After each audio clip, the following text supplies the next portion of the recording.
અને બધું આપી દે. એટલે આ નોટો ગણજે, ફલાણું. અત્યારે તો બધી ગણવાનું ઘણું થઈ ગયું. પેલા ક્યાં ગણવાનું હતું? હતું જ ક્યાં? એટલે ગણજે નહીં, બધું તિજોરીમાં મૂકે, આમ મૂકે, તેમ મૂકે, જરૂર હોય ત્યારે માગે. આ દાંપત્ય સિદ્ધ થયું છે.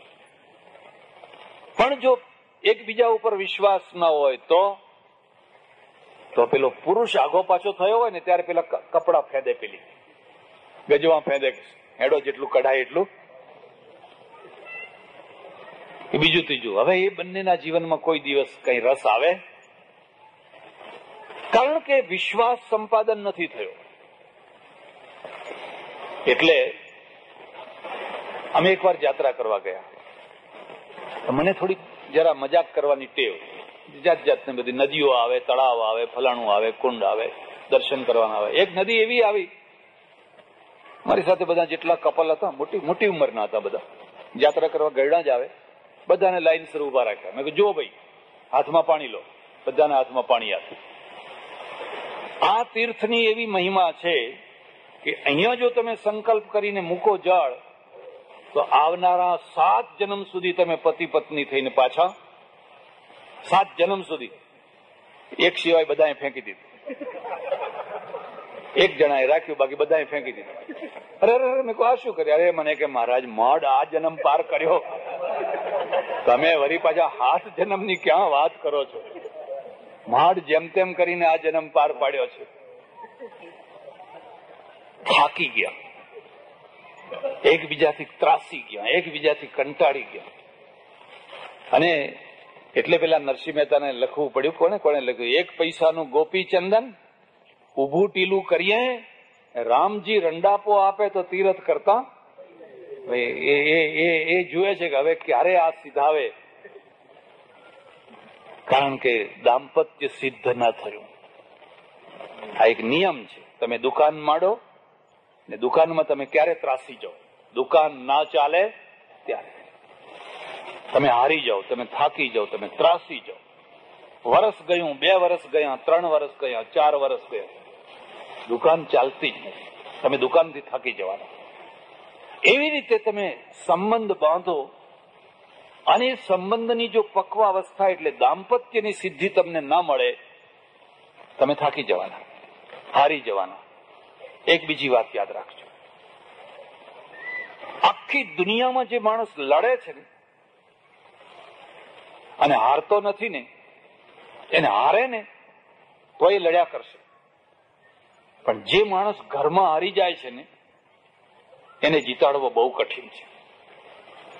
આખી દુનિયા સાથે લડવું સરળ છે, પણ ઘરની લડાઈમાં જે માણસ હારી ગયો, એ માણસ તો બિચારો દયાને પાત્ર છે. એ તો ઘરમાં મરેલો છે. ભલે ને બહાર આમ મૂછો આમ કરીને ફરતો હોય, પણ એ ઘરમાં તો હારી ચૂકેલો છે.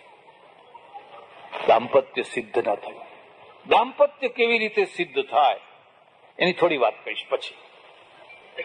એટલે એક સંબંધ છે એ રિવીટ જેવો છે. 2 લોખંડને ભેગા કરીને કાણું પાડીને જેમ લુહાર રિવીટ કરે તો એ જલ્દી ન તૂટે, એવી રીતે 2 સંબંધ રિવીટ કરેલા હોય છે.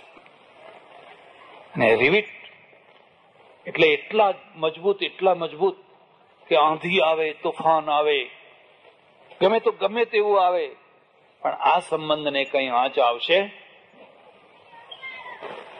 તો આ દાંપત્યની સિદ્ધિ કેવી રીતે થાય? મારું એક પુસ્તક છે સંસાર રામાયણ, આજે આપવાના છે. દરેક દંપતીએ વાંચવાનું. આ નવા દંપતી તો વાંચે, પણ જૂના થઈ ગયા હોય ને એ જૂનાય વાંચે, એમને ખ્યાલ આવે. આ પુસ્તક મેં જયારે લખ્યું, કેટલા વર્ષો થઈ ગયા, સંસારનો મને કશો અનુભવ નહીં, કઈ કહેતા કઈ અનુભવ નહીં. હું તો ગામથી બહાર રહું, ભગવાનને હાથ જોડી પ્રાર્થના કરીને લખવા બેસું, તું લખાવજે, મને સૂઝ નથી પડતી કે આમાં શું લખવું. અને પછી લખું તો મને પોતાને નવાઈ લાગે કે શું લખે છે તું, આ શું લખી રહ્યો છે.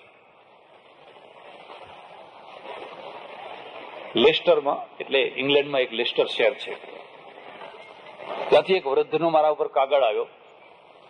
તમારું સંસાર રામાયણ મેં 17 વાર વાંચ્યું છે. કેટલી વાર? 17 વાર વાંચ્યું છે. અને હવે મારી એક જ ઈચ્છા છે કે મરતા મરતા હું એનું અંગ્રેજી કરાવું. આ ₹1.25 લાખ ડ્રાફ્ટ મોકલું છું, તમે ગમે એમ કરીને એનું અંગ્રેજી કરજો, એટલે મારા આત્માને સદગતિ મળે. હું વિચારમાં પડી ગયો કે આ આટલે દૂર બેઠેલો માણસ, ઓળખાણ નહીં, પીછાણ નહીં, ને ₹1.25 લાખ મોકલી આપે. હમણાં અંગ્રેજી કર્યું, એનું રૂપાંતરિત થયું. દાંપત્યની સિદ્ધિ કેવી રીતે થાય? લગ્ન એક વિધિ છે, અડધા કલાકની, કલાકની, 2 કલાકની, 4 કલાકની. હવે તો સમય ઓછો થતો ગયો. પેલા 5 દિવસ જાન રહેતી, એમાં અમાવાસ્યા આવે તો 6 દિવસ, બુધવાર આવે તો બુધવાર બેવડે. હવે બેવડે એટલે પેલો વર રાજી થાય કે આપણે 2 વાર પહેરશું. કેવી કેવી જાતની બધી વહેમની ભાવનાઓ અંદર મગજમાં ભરી દીધેલી છે. અમેરિકામાં કોઈને અમાવાસ્યાની ખબર જ નથી. જયારે હોય ત્યારે કામ કરવાનું. એમાં અમાવાસ્યા શું, પૂનમ શું, બધા દિવસ મંગળના. અને તમારામાં જો હિંમત હોય તો આવતો જે સમૂહ લગ્ન કરો, વગર ચોઘડીએ કરો. તાકાત નહીં હજુ તમારી, વગર ચોઘડી. જે દિવસે ચોઘડિયું ન હોય, મુહૂર્ત ન હોય, તે દિવસે કરવાનું. આ માડવા વાળો નવરો હશે, રસોઈયા નવરા, ગોર મહારાજ નવરા, બધું તમને, બસ વાળો નવરો. પેલો ફાયદો તો આ થયો કે ના થયો? હવે એક જ દિવસે તમે બધા લગ્નો, આજે હું રોડ ઉપર જોઉં, એ ફૂલો વાળી ગાડીઓ જતી જ હોય. હા, બસ આજનું ચોકડિયું. અને આજ એટલું જ નહીં, એક બીજી વાત પણ હું તમને કહું છું. મારી વાત તમને ગળે ઉતરે કે ના ઉતરે? માં વિધવા હોય, એ વિધવા માના હાથે પૂંખાવાનું. હવે પેલા એને ગંગા સ્વરૂપ કહીએ છીએ, કહો છો કે નથી કહેતા? એ વિધવા થઈ, એમાં એનો દોષ છે. હવે પેલા જમના સ્વરૂપ છે. હવે જમના સ્વરૂપ કરતા ગંગા સ્વરૂપ શું ખોટા? કેવી ભાવના મૂકી દીધી. એના શુકન ના લેવાય, એના આમ ના થાય. મારી સાથે એક છોકરો આવતો હતો, આ પ્રવચનમાં સાંભળી ગયો. મને કે બાપજી, મને બહુ ગમ્યું એમ. મારા લગ્ન થશે તો હું મારી વિધવા માના દ્વારા જ પૂંખાઈશ એમ. ચાલો, એક તો સિંહ નીકળ્યો, બાકી ઘેટા તો લોટો ઓફ છે. ઘેટા કતલખાના માટે હોય છે, કાં તો ઊન કાપવા માટે હોય છે, અને કાં તો કતલખાના માટે હોય છે. એક તો સિંહ નીકળ્યો, અને એને કેવી સરસ મજાની યુક્તિ આપી, કેવી સરસ મજાની. મને કે મારી માં જયારે પરણી હશે ત્યારે એને પૂંખનારી તો સિધવા જ હશે ને. તો એ સિધવાએ પૂંખી, તો એ મારી માં કેમ વિધવા થઈ? તો એને વિધવા ના થવું જોઈએ ને. હું વિધવાના દ્વારા પૂંખાઈશ. યાદ રાખજો, આ કુરૂઢિઓ છે, કુરૂઢિઓ, અને એમાંથી છૂટવાનું છે. વિધવા કોઈ અપશુકન નથી, એના શુકન લઈને નીકળવાના. કશા અપશુકન નહીં. અપશુકન તમે પોતે જ છો, કારણ કે તમે જ કોઈના સામે ટીચાવ ત્યારે કેવું થાય એને પૂછી જો. તમે મળ્યા ત્યારે એને કેવું થયું હતું? એટલે આવતા જયારે સમૂહ લગ્ન થાય ત્યારે પહેલો તો આ નિર્ણય કરજો કે આપણે જે દિવસે કોઈના લગ્ન ના થતા હોય તે દિવસે કરવા છે. બધું તમને સસ્તું ને સારું મળશે, અને આત્મબળ વધશે, તમારું એક આત્મબળ થશે. અને હું આ મારા ઘરની વાત નથી કરતો, શાસ્ત્રમાં લખ્યું, તદેવ લગ્નમ સુદિનમ તદેવ તારા બલમ ચંદ્ર બલમ તદેવ લક્ષ્મી પતે તે ગૃયુગમ સ્મરામી. બધી વાત બહુ નહીં કરું, બધો ઘણો ટાઈમ જતો રહે. એટલે લગ્ન તો અડધો કલાક, કલાકની વિધિ છે, થવી જ જોઈએ. પણ દાંપત્ય છે ને, એ અડધા કલાકમાં નહીં. તો લગ્ન છે એ તો અડધો કલાક, કલાક, 2 કલાકની વિધિમાંથી પૂરું થઈ ગયું. દાંપત્ય શું છે? દાંપત્યની સિદ્ધિ માટે 4 વસ્તુઓ અનિવાર્ય છે. દાંપત્ય સાધના છે, લગ્ન કર્મકાંડ છે.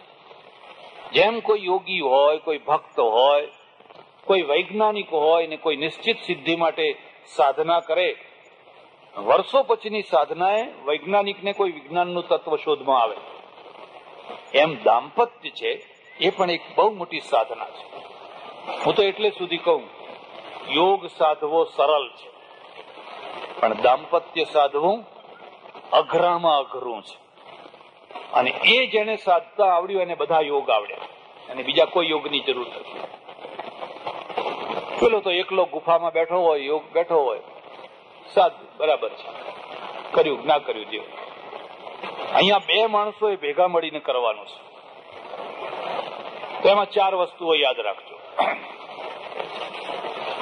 સૌથી પહેલામાં પહેલા દાંપત્ય સિદ્ધિ માટેનું અનિવાર્ય ગુણ, અનિવાર્ય તત્વ છે પ્રેમ. તમારા હૃદયમાં પ્રેમ ન હોય તો કદી લગ્ન ન કરશો. સામેના પાત્ર ઉપર પ્રેમ ન હોય, ઉછાળ ના આવતો હોય, લાગણીઓ ન થતી હોય તો કદી લગ્ન ન કરશો. ને કરશો તો દાંપત્ય નહીં મેળવી શકો. ઉર્મી ઉઠવી જોઈએ. જેમ સમુદ્રમાં મોજા ઉઠે ને, ચાંદની રાત હોય, ઝરઝર ઝરઝર ઝરઝર ઝરઝર, અને તમે દરિયા કિનારે બેઠા હોય તો મોજા જુઓ, આમ ધસમસતા મોજા આવતા હોય.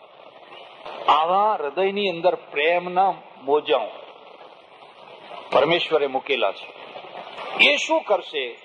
એ 2 કામ કરશે. એક તો તમને સમર્પિત બનાવશે, અને બીજું સામેના દોષોને સહન કરવાની શક્તિ આપશે. આ મુદ્દાને સમજો. સંબંધોમાં સામેના માણસના દોષોને સહન કરવાની શક્તિ નહીં હોય તો તમારા સંબંધો લાંબો ટાઈમ ટકવાના. અને એવો કોઈ માણસ નથી કે જેની અંદર કઈ દોષો ના હોય. દરેક માણસમાં કઈ ને કઈ થોડા ઘણા દોષો હોય જ છે. હવે દોષો તમે કેવી રીતે સહન કરશો? માં છોકરાના દોષો કેમ સહન કરે છે? કારણ કે માના હૃદયમાં, માં છોકરા સાથે હૃદયથી બંધાયેલી છે, મગજથી નહીં. બાપ મગજથી બંધાયેલો છે. એટલે બાપ છે ને એને ઘરમાંથી કાઢી મૂકશે, કપાતર નીકળ્યો, આવો નીકળ્યો, ફલાણો નીકળ્યો, પણ એ કાઢી મૂકેલો છોકરો ભૂખ્યો જો આવશે તો માં એને ખવડાવશે. કારણ કે માનો સંબંધ છે એ હૃદયનો છે. અને પ્રેમ છે એ સામેના માણસના દોષોને સહન કરવાની શક્તિ આપે છે. જે સ્ત્રી પોતાના બાળકને, એ રોગીલું હોય, કુટેવ વાળું હોય તો પણ પ્રેમ કરે છે, એ સ્ત્રી પડોશીના બાળકને પ્રેમ નથી કરી શકતી. એ સારું હોય, રૂપાળું હોય તો એ બાળક એને ગમતું નથી. કારણ કે એની સાથે એનો પ્રેમ બંધાયેલો, આ છોકરા સાથે મમત્વ, મારું છોકરું, મારો પ્રેમ. એમ દાંપત્યની સિદ્ધિ માટેનું પહેલું તત્વ છે તમને એકબીજા ઉપર પ્રેમ છે. તો શું થશે?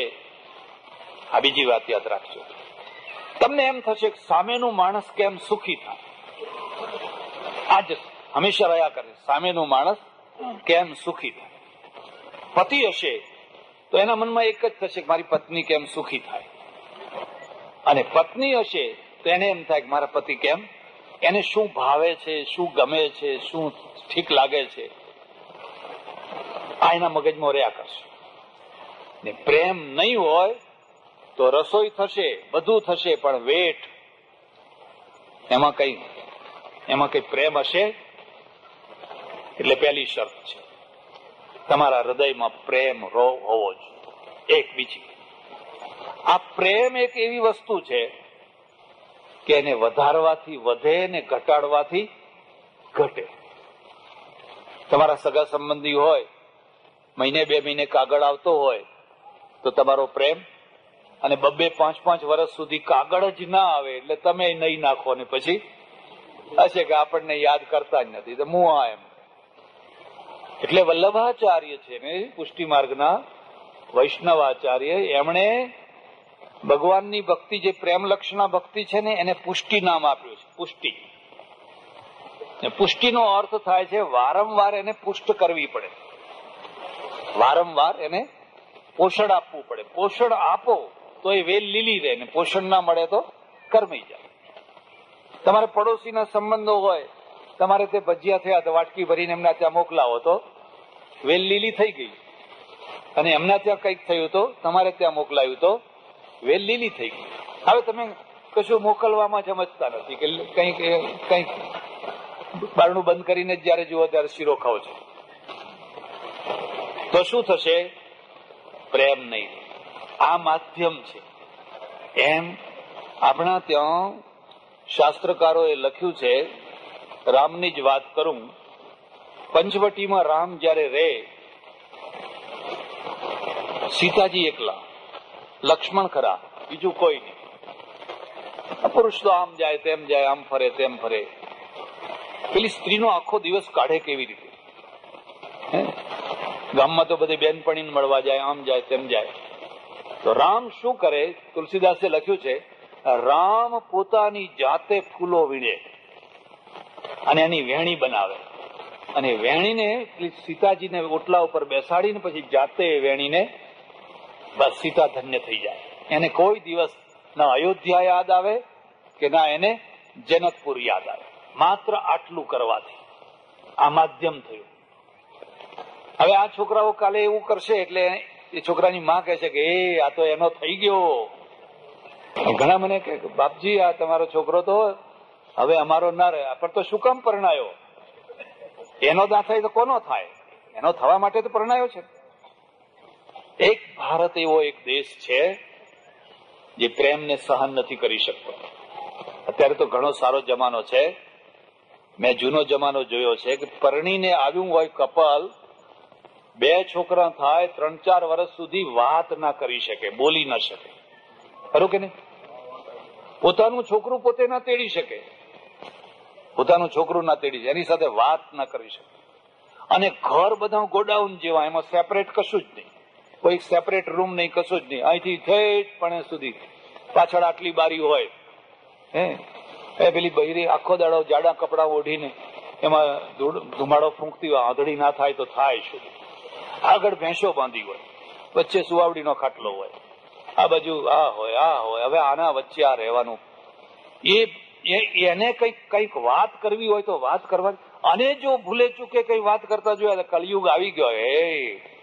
આ ડોશીઓ એવી ખતરનાક, ઓહો, બેઠી બેઠી કળયુગ જ જોયા કરે આખો દિવસ. પણ તમે જે ભોગ્યું છું એમાંથી આ બિચારા છૂટ્યા એટલું રાજી થાવ. તમારી વહુ ને એની પત્ની બે હળી મળીને પ્રેમથી રહેતા હોય તો આપણે રાજી થવાનું, આપણે ખુશ થવાનું. ભાઈ એમનું જોડું સારું રહે, સુખી થાય. હા, એ વંઠી જતા હોય કે ખરાબ લસ જતા હોય તો એ વાત જુદી છે, એ વાત. પણ એ હસતા હોય, બોલતા હોય, ખાતા હોય, ખવડાવતા હોય તો એમાં જીવ વાળવાનો શો કે અમારા ઘરમાં તો કળયુગ આવી ગયો છે. પહેલા તો રીબાઈ લોકો જીવતા હતા, ખબર જ ના પડે. એટલે દાંપત્યની સિદ્ધિ છે, એ દાંપત્યની સિદ્ધિમાં પહેલું તત્વ જે નેચર કુદરતે મૂકેલું છે એનું નામ છે પ્રેમ. અને પ્રેમને પુષ્ટિ આપવાથી એ પાંગર્યા કરે. અને પુષ્ટિ ના આપો તો એ એના માટે પેલું લઈ આવે, પેલા માટે કઈ લઈ આવે, પેલા માટે કઈ લઈ આવે, ખવડાવે, પીવડાવે, આમ આનંદ કરે. એક સિદ્ધિનો અર્થ તમે જાણ્યા? એક ચોખ્ખો હોય અને એક દાળ હોય, બે નામ દબાવી જુઓ તો બે કઠણ હોય ને. હવે બે ને ભેગા કરો તો ખીચડી બની ને. પણ ના, હજુ કાચી ખીચડી છે. એ બે ને એક ઉકળતા પાણીમાં વાધણ આવે ને, બરાબર આધણ, એટલે એ બે નાખો એમાં, પછી ખદખદ ખદખદ ખદખદ ખદખદ બરાબર ઉકળે, પછી ખીચડી. હવે ખીચડી 2 પ્રકારની, એક કાઠિયાવાડની, એક ચડોતરની. ચડોતરની ખીચડી એવી કે એમાં ચોખ્ખો જુદો હોય ને દાળ જુદી હોય, આપણને ખબર પડે કે આ દાળ છે ને આ ચોખ્ખો છે. ને કાઠિયાવાડની એવી ખીચડી કે એમાં દાળ કે ચોખ્ખો કઈ જુદો દેખાય. દાંપત્ય પણ આવું છે. એક ચોખ્ખો છે વર અને એક દાળ છે કન્યા. સંસારના તાપમાં ઉકળે છે. સંસાર તો આધણ છે. તો આજે બધા આનંદી ગાવ, પણ કાલથી ખબર પડશે. હવે બધો ભાર ઉચકવાનો થશે એટલે કાલથી ખબર. આ બધાને પૂછી જુઓ. ઘણા લોકો મારી પાસે આવે, મને કે મહારાજ તમે તો ન્યાલ થઈ ગયા. મેં કહું કેમ? એમ ના, કે તમે તો ગંગ ના. મેં કહું આવો ને તમને નવડાવીએ. ના હવે કે 60-70 થઈ ગયા, હવે શું નાવાના હતા. તો કીધું તમારા છોકરાને નવડાવીએ, મારે ચેલાની જરૂર છે. ના કે હું જોજો એને કઈ કહેતા એમ કે. સંસાર એક તાપ છે, ત્રિવિધ તાપ છે. મહાભારતમાં લખ્યું છે કે મહાભારતની કથાઓનો જેમ અંત ન હોય એમ સંસારીઓના દુઃખોનો પણ અંત હોય. કોઈ બેકારીનું દુઃખ છે, કોઈ બીજું દુઃખ છે, કોઈ ત્રીજું દુઃખ છે, ફલાણું દુઃખ છે, કોઈને સંતાન નથી થતું, કોઈને થયું છે તો ખોટું નીકળ્યું છે, ઊંધું નીકળ્યું છે, બધા જાત જાતના, કોઈને બીમારીનું દુઃખ છે. દુઃખનો કોઈ અંત જ નહીં. અને એમાં એ આધણમાં આ દાળ ને ચોખો બે ખદખદ ખદખદ ખદખદ ખદખદ ખદખદ હાય. એ ઉભરામાં જે ઉભરાઈ જાય ને એ છોતરા થઈને બહાર નીકળી જાય. કોઈ ખીચડી બનાવનારને પૂછી જોજો, એ બહાર નીકળી જાય, ચૂલામાં બળી જાય, એની કોઈ વેલ્યુ નહીં, એ કઈ ખાવાના કામમાં આવે. પણ જે અંદર રહ્યો અને જેને તાપ સહન કર્યો, વેદના સહન કરી, દુઃખ સહન કર્યું અને બરાબર ચડી ગયા, સહન કર્યું. એક કન્યા એક અજાણ્યા ઘરમાં જવાની છે. આપણી સંસ્કૃતિ એવી છે કે કન્યાને મૂર્તિયાના ઘરમાં જવાની. દુનિયામાં કેટલીક સંસ્કૃતિઓ એવી પણ છે કે મૂર્તિઓ કન્યાના ઘરમાં જાય, એવી પણ છે. પણ આપણે ત્યાં તો આવું છે. અને કન્યા જયારે કોઈ એક નવા ઘરમાં જાય તો કેટલાક ઘર એવા હોય, કેટલાક એટલે મોટા ભાગના એવા હોય. કેવા હોય ખબર છે? તમારા મોહલ્લામાં 5-10 કૂતરા પહેલેથી રહે છે ને. હવે એમાં એક નવું કૂતરું આવે તો આ જૂના કૂતરા એનું કેવું સ્વાગત કરે? આજે 8-10 પહેલાના જૂના કૂતરા હોય એને બિચારાને એવા બચકા ભરે, એવા બચકા ભરે, એવા બચકા ભરે, ખાવા તો ના દે. અને એમાં જો પેલું નાઠું તો નાહી ગયું, અને જો ટક્યું તો ટકી ગયું. ટકી ગયું ને પછી એ બચકા ભરે, હવે મારો વારો આવે, અમને બહુ બચકા ભર્યા છે. સંયુક્ત જીવન છે ને એમાં કન્યાને એકલા એના વરને જ પરણવાનું નથી હોતું. સંયુક્ત જીવનમાં આખા ઘરની ઈચ્છાઓ જાણવાની હોય છે. મારા સસરાને શું ગમે છે, સાસુને શું ગમે છે, ફલાણા દિયર જેઠ ફલાણું ફલાણું. અને એમાંથી બધા કેટલાય પ્રશ્નો, નાના મોટા જાત જાતના પ્રશ્નો ઉભા થાય. એ પ્રશ્નોની સાથે બંને હળી મળીને ચાલે, બંને એક થઈને ચાલે, સંપીને ચાલે અને એનો ઉકેલ લાવે. ઉકેલ આવતો જાય ત્યારે એમ સમજવાનું કે ખીચડી ચડી ગઈ છે. પેલી જે છૂટી છૂટી ખીચડી છે ને એને તમે આમ દિવાલમાં મારો ને તો ટકરાઈને બધું પાછું પડે ને. અને આ લૂંદા જેવી ખીચડી છે એ દિવાલમાં ચોંટી જાય. અને ખીચડી ખાવાની મજા તમને ખબર છે? ખીચડી ખાવી હોય તો કચ્છમાં જવાનું. જેટલી ખીચડી એટલું ઘી, અને ખીચડી ઘી સહન કરે. પછી એને ફીણવાની, ફીણી ઘી દેખાય જ નહીં. બસ હવે કઈ કઢીની જરૂર નહીં, શાકની જરૂર નહીં, કશી જરૂર નહીં, ખાધે રાખો બસ. એના આગળ મોહનથાળ પાણી ભરે, લાડવાય પાણી ભરે છે. દાંપત્યની પણ આ જ દશા છે. દાંપત્ય પણ જયારે ચડ્યું હોય, એકબીજાને સમજીને એકબીજાને સમર્પિત થયા હોય, દ્વૈતનું અદ્વૈત થયું હોય, બે માંથી એક થયા હોય, ખોડિયા બે, આત્મા એક. કારણ કે ફીણાઈ ગયા, એક થઈ ગયા. હવે દાળ કઈને ચોખ્ખો કયો કઈ ખબર પડતી? પત્ની પાછળ રહે છે, પુરુષ આગળ રહે છે. પેલી પાછળથી શક્તિ આપે છે કારણ કે શક્તિ રૂપ છે, અને પુરુષ છે આગળથી દિશાનું નિર્ધારણ કરે છે. સાયકલના બે પૈડા હોય, બે સાથે ના હોય, એક આગળ ને એક પાછળ. શક્તિ ક્યાંથી આવે? કયા પૈડામાંથી? પાછળના પૈડામાં. આગળનું પૈડું તો ન્યુટ્રલ છે, એ તો બિચારું ઠીક, પણ એ આગળના પૈડાનો ઉપયોગ શું? દિશા નક્કી કરવાનો. આમ જવું કે આમ જવું, પેલું પાછળ વાળું નક્કી ના કરે. અને આમ મૈડાયું હોય અને પેલું શક્તિ ના આપે તો ઉભા રહી જાઓ. પાછળની શક્તિ વિના તમે ચાલી શકો? પતિ પત્નીનું પણ આવું છે. એને જોડનારી વચ્ચે જે પ્રેમ છે ને એનું નામ છે દાંપત્ય. જો એ પ્રેમ તૂટી ગઈ તો બે પૈડા છૂટા પડી જાય. એટલે આ દાંપત્ય છે એ પ્રેમ છે, એમાં બે પૈડા જોડાયા છે. નિર્ણય શક્તિ, બૌદ્ધિક નિર્ણય શક્તિ પુરુષની છે, ને હૃદયની શક્તિ છે એ પાછળથી સ્ત્રીની આવે છે. એટલે ડાયો પુરુષ હોય ને એને જયારે પણ ઘરમાં કોઈ મહત્વનું કામ કરવું હોય તો પહેલા પોતાની ઘરવાળીને પૂછે કે આપણે કરશું. એટલું જ નહીં, એને આગળ કરે. અરે પછી તો તમે જુઓ તો એટલી ખુશીમાં કામ કરે. અને જો એને ના પૂછ્યું અને તમે એકલા કઈ નક્કી કરી આવ્યા, હવે કરો કામ, તમે જુઓ તો કેવું થાય છે. બીજાની વાત જવા દો, મને કોઈ જમવા કહેવા આવે ને કે કાલ મહારાજ મારે ત્યાં જમવા આવજો, એટલે હું પહેલા પૂછું ઘરવાળીને પૂછ્યું છે? મને કે એમાં ઘરવાળીને શું પૂછવું હતું? મેં કહું ના તો નથી આવું મારે, કારણ કે અમને ઘણા કડવા અનુભવ થયેલા હોય. આ ભાઈ આમ મૂછો મળતા હોય ને ત્યાં જઈએ એટલે એમના છાજિયા લેવાતા હોય તો ભેગા મારા લેવાઈ ગયું. ડાયો પુરુષ છે એને હંમેશા આગળ રાખે. ધર્માદો કરવો હોય તો એના હાથે ધર્માદો કરાવે. 2 પૈસા આપવા હોય, આમ કરવું હોય તો એના હાથે. એનું મન ભરેલું, એનું મન તૃપ્ત રહે. એટલે પહેલામાં પહેલું જે તત્વ છે એ પ્રેમ છે. પ્રેમમાં જ એક એવી શક્તિ છે કે બેયનું અદ્વૈત કરી શકે, બીજા કોઈમાં એવી શક્તિ. પણ તમારામાં પ્રેમ હોય પણ હજુ કંઈક ખૂટે છે. એ જે ખૂટે છે એનું નામ છે, બીજા તત્વનું નામ છે વિશ્વાસ. ભવાની શંકરૌ વંદે શ્રદ્ધા વિશ્વાસ રૂપિણૌ. ઉમા પાર્વતીનું આ વિશેષણ આપ્યું છે, શ્રદ્ધા વિશ્વાસ રૂપિણૌ. તમારો એકબીજાનો વિશ્વાસ છે. વિશ્વાસ વિના દાંપત્ય ન હોય. અને હું તમને એક ખાસ વાત કહું છું, આ દુનિયામાં વફાદારીથી વધારે કોઈ કિંમતી બીજી કોઈ ચીજ નથી, અને બેવફાઈથી વધારેમાં વધારે કોઈ ખોટી ચીજ નથી. તમે કરોડો રૂપિયા મેળવી શકો, મોટો બંગલો મેળવી શકો, ગાડીઓ મેળવી શકો, કોઈ વફાદાર માણસ તમને મળ્યું છે? અને એક પણ જો તમને વફાદાર માણસ ના મળ્યું હોય તો તમે જિંદગી હારી જવાના, તમારી જિંદગી બેકાર ચાલી ગઈ.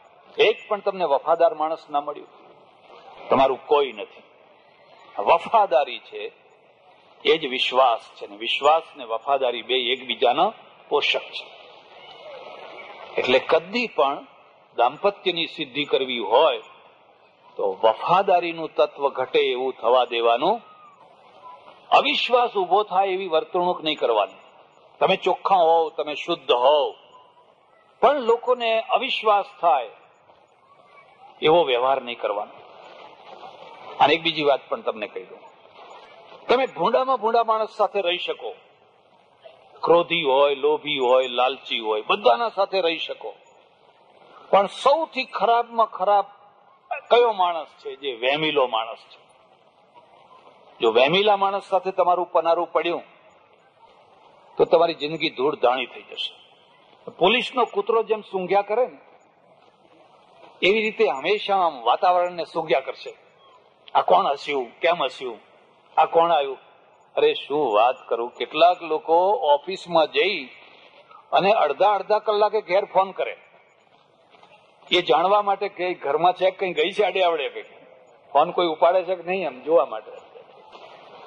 આમના માટે 360 દિવસમાં એક દિવસ હોળીનો નથી આવતો, 360 દિવસ હોળીના ને હોળીના જ છે.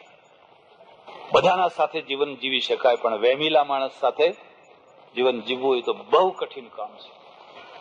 એના દુઃખનો કોઈ પાર નહીં. એક બીજી વાત છે, વેમ હશે ત્યાં કલંક લાગવાનું છે, કલંક હશે જ, કારણ કે માણસ વેમીલો છે. અને હું તમને બધું કહું, તમે બધા પાપ કરજો, તમારે જે પાપ, પણ કદી કોઈને કલંક ના લગાડશો. બાકી તમારે જે કરવા હોય કરજો, ના કરો તો સારું, પણ કદી પણ કોઈના જીવન ઉપર કલંક ના લગાડશો, માણસને મારી ના નાખશો. તો આ વેમીલો માણસ છે. અને કરવું શું? એટલે દાંપત્યની સિદ્ધિ માટે વિશ્વાસ, બસ એકબીજાના ઉપર સમર્પિત. આપણે ભગવાન ઉપર વિશ્વાસ કરીને કરીએ છીએ કે મારે તોય તું અને તારે તોય તું. હું તારા શરણમાં છું, હું જેવો તેવો પણ તારો, હાથ પકડ પ્રભુ મારો. હું જેવો તેવો પણ. હવે એની જગ્યાએ તમે એવું બોલો કે હું બહુ રૂપાળો, હું બહુ ડાયો, હું બહુ ગુણવાળો, હું બહુ વિદ્યાવાળો, હવે હું તારો, તો ભગવાન કે જા જા, મારે તારી જરૂર. એમ જ્યારે પણ સમર્પણ ભાવના જાગે ત્યારે પત્ની છે ને એના પતિને કહે કે હું જેવી તેવી પણ તમારી છું. મારામાં કોઈ ગુણ નથી, મારામાં કોઈ આવડત નથી, મારામાં કોઈ અક્કલ નથી, પણ જે છું હવે હું તમારી છું. તમારે મને નિભાવવાની છે. બસ જીતી ગઈ, એ જીતી ગઈ. અને જે ડાઈ થવા ગઈ, ના એને કઢી બનાવતા આવડે, ના કઢી ઢોળતા આવડે. પુરુષ શું કે ખબર છે? એક મારે ત્યાં વેપારી આવે છે, બહુ મોટો સારો વેપારી છે. મને કે બાપુ, મારો મોટામાં મોટો કોઈ ગુરુ હોય તો મારી પત્ની છે. આવું તમે સ્વીકાર કરજો. પછી આમ મૂછો વાળા જ ના થશે. મને કે જો આ મને ના મળી હોત તો હું કોડીનો હતો. પહેલા એને મારા દોષોને સહન કર્યા અને પછી એને મારું ઘડતર કર્યું, અને ઘડતરમાંથી હું આવો થયો, એટલે હું એને ગુરુ માનું છું. આ પુરુષમાં પ્રત્યાર્પણ વૃત્તિ જાગે, સમર્પણમાંથી પ્રત્યાર્પણ. અને સમર્પણ, નદી જઈને સમુદ્રમાં સમર્પિત થાય છે. એક ડોલ ભરેલું પાણી છે, આખી 15-20 લીટર પાણી છે. એક અડધો તોલો રંગની પડીકી છે, એ પડીકીને ડોલમાં નાખી દો, એ પડીકી ડોલને સમર્પિત થશે. પરિણામ શું આવશે કે આખા ડોલના રંગનો, પાણીનો રંગ પેલા જે લાલ હશે તો લાલ, લીલો હશે તો લીલો થઈ જશે. એક સ્ત્રી જયારે કોઈના જીવનમાં સમર્પિત થાય છે અને ઓગળી જાય છે, આખું ઘર એના રંગમાં રંગાઈ જાય છે, આખું જીવન એના રંગમાં. પણ હવે માનો કે તમે પડીકી નાખી, પણ એનું પ્લાસ્ટિક તોડવાનું ભૂલી ગયા. પેકિંગ હોય ને, એ પ્લાસ્ટિક તોડવાનું ભૂલી ગયા. હવે ગમે એમ પાણી હલાવો, પાણીમાં કઈ અસર આવે?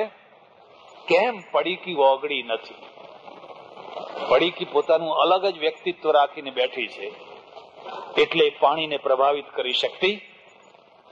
પત્નીનું આ સમર્પણ ભાવ છે, અને વફાદારીથી, વિશ્વાસથી આવતું હોય છે. ત્રીજી વસ્તુ કહું, ત્રીજી વસ્તુનું નામ છે ડાપણ, સમજણ. તમારામાં વફાદારી હોય, તમે બિલકુલ સાચા હો, પ્રેમ પણ હોય, પણ તમારામાં ડાપણ ન હોય, સમજણ ન હોય. ડાપણની બે જરૂર છે, બે રીતે જરૂર છે. એક તો સંસારની અંદર કાન ભંભેરનારા વધારે છે, કાન સુધારનારા ઓછા છે. તમારું સારામાં સારું જીવન ચાલતું હોય તો આ બાજુથી આવીને કોઈ કાન ભંભેરી જાય, પેલાનો ભંભેરી જાય, આનો ભંભેરી જાય. અને જો એ ભંભેરણીમાં તમે ચડી ગયા તો તમે ડાયા, ડાપણ વિનાના છો, તમારા ઘરમાં આગ લાગી જશે.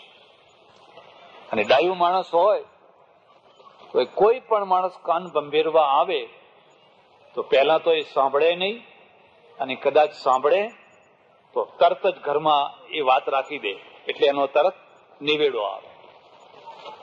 બે માણસો એકબીજા બેસીને મને પેલું આમ કહેતું હતું, આમ કહેતું હતું, એટલે એનો તરત નિકાલ આવે. પણ પેલું આફરો ચડે એને, અને પેલા નહીં આફરો ચડે. હવે તો તમારું જીવન બરબાદ થઈ જશે. અને કાન, તમને ખબર હોય કે ના હોય, એવું કહેવાય છે કે મંથરા જયારે મરવા પડી ને ત્યારે રામ એમની પાસે ગયા અને મંથરાને કહ્યું, બેન સારું કર્યું, તારા કારણે અમે 14 વર્ષ વનમાં ફર્યા અને અમને બધા ઘણા અનુભવો થયા, બહુ સારું કર્યું. હવે તારી કોઈ ઈચ્છા હોય, અંતિમ કોઈ ઈચ્છા હોય તો માગી લે. મંથરાએ કહ્યું, મારી એક જ ઈચ્છા છે કે ગામે ગામ મારો વંશ રાખજો, મારો વંશ ના જાય. અને ભગવાને કહી દીધું, તથાસ્તુ. મને લાગે છે કે ભાંડુમાં તો નહીં જ હોય. કઈ કઈ બહાદુર છે, વફાદાર છે, પ્રેમ છે, બધું છે. કાન કાચા છે, જલ્દી ભંભેરી જાય છે, અને એના કારણે પોતાનો સંસાર એને નષ્ટ કરી નાખ્યો, પોતાનો સંસાર ઉજ્જડ કરી નાખ્યો. એટલે દાંપત્યની સિદ્ધિ માટે તૃતીય તત્વ જે છે એનું નામ છે સમજણ. દાપણ, સમુદ્ર જેવા ડાયા થજો. કોઈ ગમે એવા કાન ભંભેરણી કરે, કોઈ ગમે એવી ખોટી ખોટી સાચી ખોટી વાતો કરે. આજકાલ તો અનિષ્ટ તત્વો એવા થઈ ગયા છે, એટલા બધા થઈ ગયા છે કે નાનામાં કાગળો લખે, ખોટા ખોટા કાગળો લખે. આ છોકરીનો આવો સંબંધ હતો, આ છોકરાનો આવો સંબંધ હતો, અને બેયના જીવનની અંદર તિરાડ નાખી દે, ખોટે ખોટી રીતે બરબાદ કરી નાખે જીવન. એમાં ભરમાવાનું નહીં, એમાં બંને સમજણથી કામ લેવાનું, અને તો તમારા દાંપત્યની સિદ્ધિ સારી રીતે થઈ શકશે. ચોથી અને છેલ્લી અને મહત્વની વસ્તુ છે સહિષ્ણુતા, સહન શક્તિ. તમારામાં સહન શક્તિ નહીં હોય તો તમે આ સિદ્ધિનો હકદાર નહીં બની શકો. કોઈ પણ સમૂહમાં રહેવાનું હોય, એમાં થોડાક માણસોને તો સહન કરવાનું હોય જ છે. તમે ભાગીદાર બે પેઢી કરો તો એમાં એકને તો એ સહન કરે તો જ પેઢી ચાલે. ઘરમાં પણ કાં તો પતિ સહન કરતો હશે, કાં તો પત્ની. મોટા ભાગે પત્નીઓ સહન કરતી હોય.